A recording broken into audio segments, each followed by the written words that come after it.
Tory and DUP MPs are joining forces to vote against Theresa May's Brexit proposals. Image, Getty. Hardline, backbench Brexiteers and members of the Democratic Unionist Party are joining forces to vote against Mrs May's Brexit proposals unless she changes her proposals. The latest setback for Mrs May came as senior government figures warned the deal would still fail to get through Parliament, even if it was forced through a disinclined cabinet this week.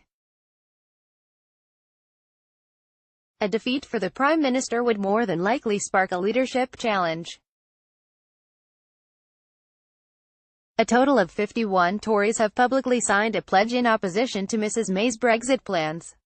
Former Brexit Minister Steve Baker and the DUP's Brexit spokesman Sammie Wilson jointly wrote in the Daily Telegraph, "We share the Prime Minister's ambition for an EU free trade agreement, but not at any price and certainly not at the price of our union. If the government makes the historic mistake of prioritising placating the EU over establishing an independent and whole UK, then regrettably we must vote against the deal." Some 13 Scottish Tory MPs could also oppose the plan. 13 Scottish Tory MPs could oppose Theresa May's Brexit plans. Image, Getty. A total of 51 Tories have publicly signed a pledge in opposition to Mrs May's Brexit plans. Image, Getty. Scottish Tory leader, Ruth Davidson and David Mindell, the Scottish Secretary, claims any deal which keeps Northern Ireland in the single market would lead to pressure for a similar arrangement for Scotland.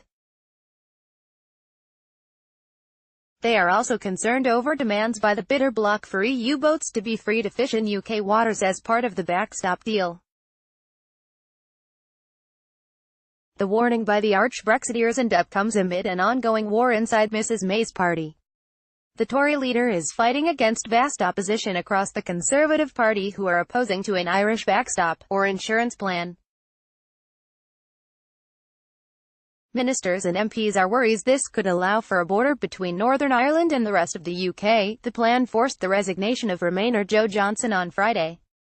He said the deal being negotiated with the EU will be a terrible mistake. One minister said she could force it through cabinet with a majority but she wouldn't get it through the Commons. A second government figure added, the problem is going to be when it gets to the House.